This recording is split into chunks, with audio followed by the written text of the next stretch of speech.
مسئلہ قومیت رنگ، نسل، زبان، تہذیبی روایات اور وطن کی بنیاد پر ایک قوم ہونے کا احساس انسان کی فطرت میں ودیت ہے۔ تمام انسان ایک ہی آدم کی اولاد ہیں، لیکن اپنے رشتہ داروں سے جو قربت محسوس ہوتی ہے وہ دوسرے انسانوں سے محسوس نہیں ہوتی۔ یہی معاملہ قوم کا ہے۔ انسان جس طرح اپنی شخصیت، خاندان اور اعزاء و اقربا کے حوالے سے اپنی انفرادیت کا اظہار کرتا اور دوسروں سے آگے رہنے اور آگے بڑھنے کا جذبہ اپنے اندر محسوس کرتا ہے، اسی طرح قوم کے حوالے سے بھی محسوس کرتا ہے۔ اپنی شناخت کا یہی احساس ہے جس سے لوگ مل کر مشترک معاشرت بناتے اور زندگی کے معاملات میں ایک دوسرے کے مددگار بنتے ہیں۔ قرآن نے اسے تعارف کے لفظ سے تعبیر کیا اور فرمایا ہے کہ شعوب و قبائل اسی کے پیش نظر وجود میں آئے ہیں۔ اسلام دین فطرت ہے۔ اس کے نزدیک جو چیز قابل اعتراض ہے وہ قومیت کی بنیاد پر تکبر ہے، دوسری قوموں سے نفرت ہے، انہیں کمتر سمجھ کر مغلوب کرنے، ان کے حقوق غصب کرنے، ان کے اور اپنے درمیان اونچ نیچ اور شریف اور کمین کے امتیازات قائم کرنے، انہیں ذلیل و حقیر سمجھنے اور ان کا استحصال کرنے کے داعیات ہیں۔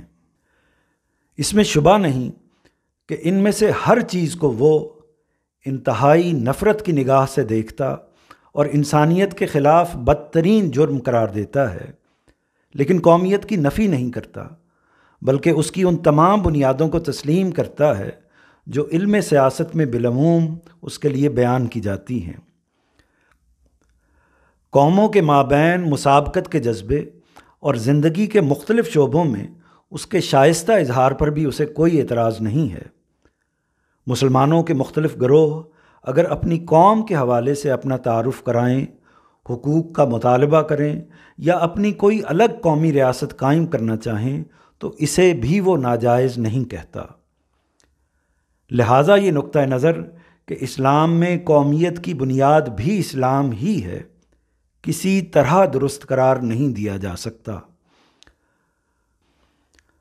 قرآن نے کسی جگہ یہ نہیں کہا کہ مسلمان ایک قوم ہیں یا انہیں ایک ہی قوم ہونا چاہیے۔ مسلمانوں کے اندر اقوام ملل کا وجود وہ تسلیم کرتا ہے۔ اس نے جو بات کہی ہے وہ یہ ہے کہ مسلمان آپس میں بھائی بھائی ہیں۔ انما المؤمنون اخوہ۔ قرآن کی روح سے مسلمانوں کا باہمی رشتہ قومیت کا نہیں بلکہ اخوت کا ہے۔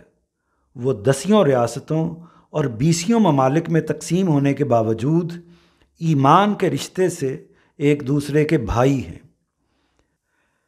اس لیے یہ تقاضا تو ان سے کیا جا سکتا ہے اور کرنا چاہیے کہ اپنے بھائیوں کے حالات کی خبر رکھیں، ان کی مصیبتوں اور تکلیفوں میں ان کے کام آئیں، وہ مظلوم ہوں تو ان کی مدد کریں، معاشی اور معاشرتی روابط کے لیے انہیں ترجیح دیں اور ان پر اپنے دروازے کسی حال میں بند نہ کریں۔ مگر یہ تقاضا نہیں کیا جا سکتا کہ اپنی قومی ریاستوں اور قومی شناخت سے دستبردار ہو کر لازماً ایک ہی قوم اور ایک ہی ریاست بن جائیں۔ وہ جس طرح اپنی الگ الگ قومی ریاستیں قائم کر سکتے ہیں، اسی طرح دین و شریعت پر عمل کی آزادی ہو تو غیر مسلم اکثریت کی ریاستوں میں شہری کی حیثیت سے اور وطن کی بنیاد پر ایک قوم بن کر بھی رہ سکتے ہیں۔